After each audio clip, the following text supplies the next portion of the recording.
India of the 1960s, history through the eyes of cinema. A history between sheets original. They called it the swinging 60s in London. In India, it was the swaying 60s, where every breeze carried a song, and every song hid a secret. Bombay wasn't just a city anymore, it was a rhythm. Taxi horns hummed in 7 notes, film studios buzzed like beehives of dreams, and somewhere between Marine Drive and Mehboob Studio, India was reinventing itself in Technicolor. The black and white world of the 1950s had finally exhaled, and color spilled onto everything. Saris, screens, even sorrow. It was an age of motion and emotion, of stars who could dance their way into revolutions. This is the story of a decade where India didn't just make films. It made fantasies. I'm so glad we're here together. Wishing you peace, harmony, and historic inspiration. But before we dive in, take just a second to subscribe to the channel. Only if you truly like what we do, of course. No pressure. And before we set off on this cinematic journey through time, tell us where you're listening from and what time it is right now. Drop it in the comments below. Let's build a global community of history lovers, one story at a time. The 1960s, a decade where India didn't just make films, it made fantasies. Technicolor dreams rolled onto the screen, and the world suddenly seemed larger, louder, and more experimental. It was a time when the air smelled of jasmine and ambition. The black and white world of the 1950s had started to fade, and color seeped into everything, saris, songs, and even sorrow. The new India was modern, self-aware, and curious. Cinema, as always, followed suit. If the 1950s were about a nation learning to walk, the 1960s were about learning to dance. Post-independence optimism had matured into confidence. The trauma of partition was still there, but softened at the edges, replaced by the thrill of discovery. The country wanted to look ahead, not back, and the camera turned with it. The Indian film industry, what the Bombay Chronicle in 1961 called a living mirror of middle-class aspiration, entered its most stylish decade yet. Bombay was no longer just a city, it was a mood. A place where songwriters discussed socialism over tea, where actresses rehearsed under studio lights that ran on borrowed electricity, and where every frame seemed to hum with new possibility. By the early 60s, the studios were buzzing. Directors began experimenting with light, rhythm, and meaning. Lyricists tucked political dissent into love songs. Cinematographers used movement as a metaphor. As film historian Rachel Dwyer later wrote, the cinema became India's truest social text, where fantasy and everyday life collided, negotiated, and reconciled on screen. And oh, what a negotiation it was. A new hero had arrived, one who could flirt, fight, and philosophize in the same breath. Dev Anand walked through his films as if the universe had given him a secret compliment. He didn't play characters, he played moods. With his tilted head and half-smile, he embodied the charm of modern India, restless, romantic, and slightly reckless. Then came Shammi Kapoor, the rebel who made rhythm look like rebellion. He wasn't just acting, he was improvising gravity. In a country taught to hold itself together, Shammi taught it how to let go. His songs didn't just play, they bounced.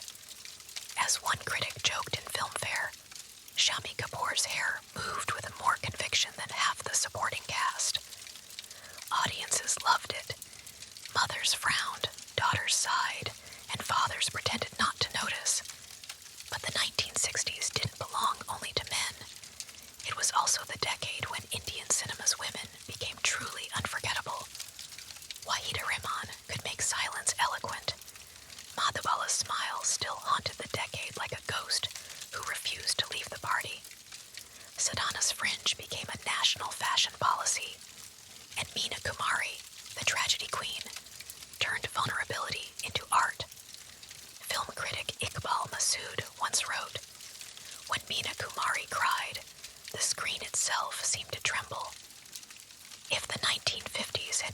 endurance.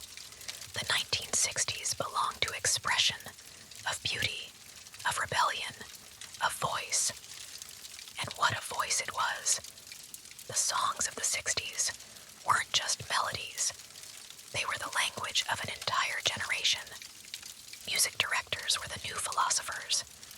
O.P. Nayar made the saxophone flirt with the tabla. Shankar-Jaikishan composed like they were designing architecture for emotion.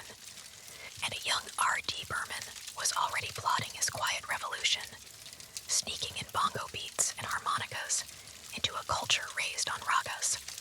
The Indian radio waves of the 1960s, as noted in the journal Popular Music Studies, carried something new, the sound of modernity wrapped in nostalgia. It was East meeting West, not at war, but in duet. Every household had a soundtrack. Lata Mangeshkar's voice was everywhere, ethereal, precise, eternal. Mohammed Rafi sang like a man who believed love could solve national problems. Mukesh lent Heartbreak a melody so sincere it felt autobiographical. And Kishore Kumar, Kishore, he was not a singer so much as a cosmic event. Actor, composer, comic, anarchist, he could yodel sadness into joy and back again. And through it all, the radio kept playing. The entire subcontinent, from Srinagar to Salem, seemed united by a shared hum. Meanwhile, the movies themselves had learned to play with light and illusion. Cinematography evolved, Technicolor entered, and with it, a sense of visual daring. Films like Jungli and Teesri Manzil looked like postcards from a country newly in love with itself. Pink and turquoise skies, velvet suits, snow in Kashmir, and Sharmila Tagore with sunglasses the size of small planets. Indian cinema had found its swagger, but it also had a conscience. On one end of the reel, there was escapism, heroes driving convertibles through Swiss landscapes. On the other, there was introspection, directors like Satyajit Ray, Ritwik Ghatak, and Mrinal Sen showing the moral shadows of modern life. The critics called it parallel cinema.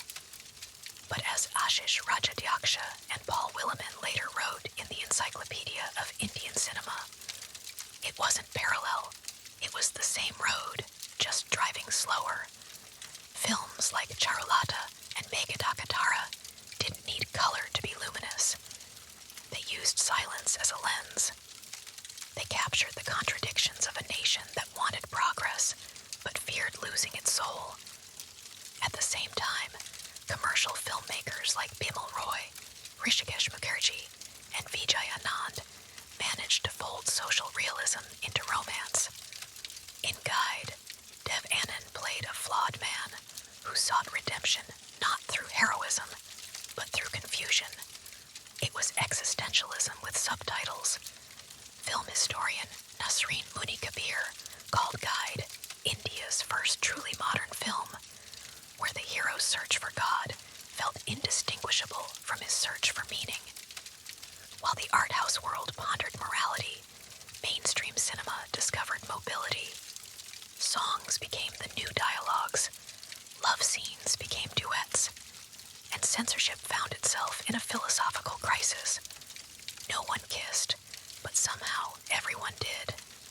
Filmmakers turned implication into art. A sigh was more scandalous than a scene. A glance could rewrite destiny. The dance around trees became an institution. Scholars have often laughed at it, but consider this. In a culture bound by modesty, those trees became witnesses to India's most passionate decade of imagination. Comedy evolved to no longer slapstick. It carried satire.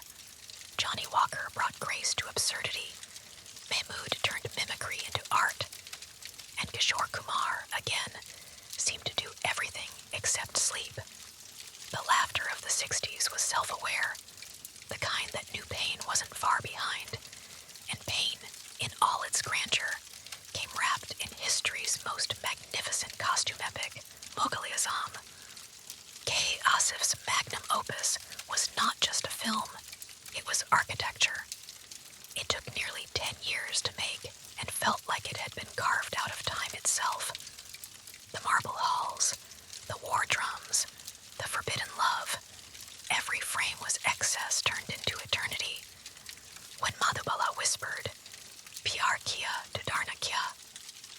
was more than a declaration of love.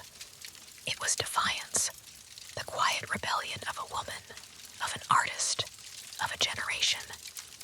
Film historians often mark that moment as the birth of cinematic feminism in India, the first time desire spoke louder than duty.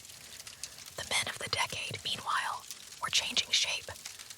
Raj Kapoor had faded into nostalgia. Dev Anand still sparkled, but felt too urbane for a country now leaning toward realism. Dharmendra rose as the new ideal, muscular, grounded, impossibly handsome. He could save the heroine and the farm, sometimes in the same scene. Manoj Kumar, with his patriotic trilogies, gave cinema its Nehruvian conscience.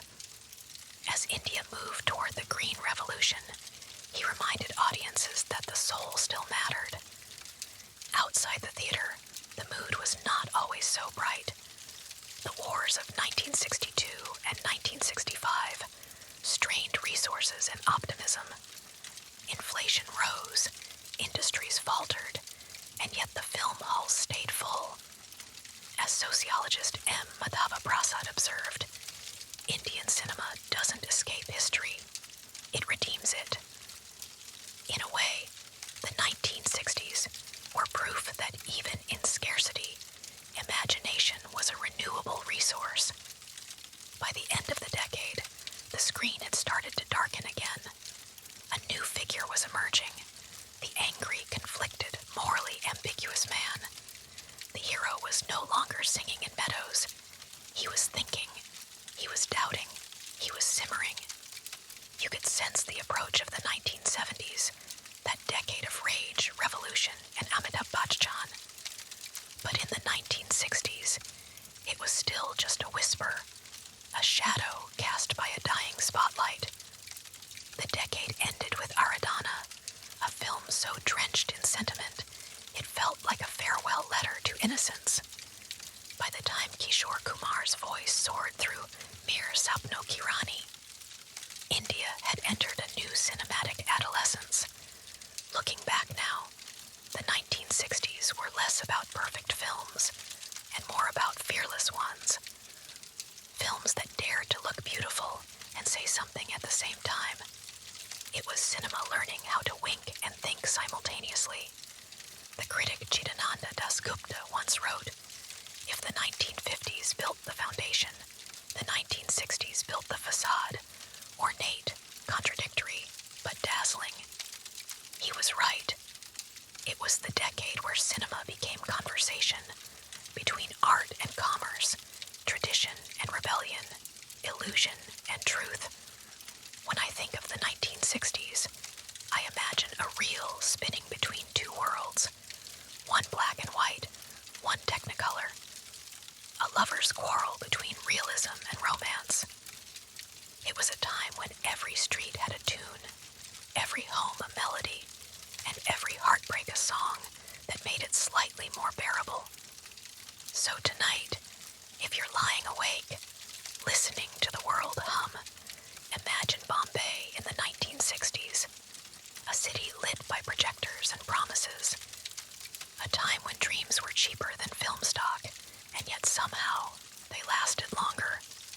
Because in the end, the 1960s didn't just project stories, they preserved them. Frame by frame, song by song, they taught India how to imagine without apology. And as the screen fades to black, remember, history isn't always written in ink. Sometimes it's captured in light, between the sheets of celluloid and the folds of sleep. Good night, and may your dreams come with subtitles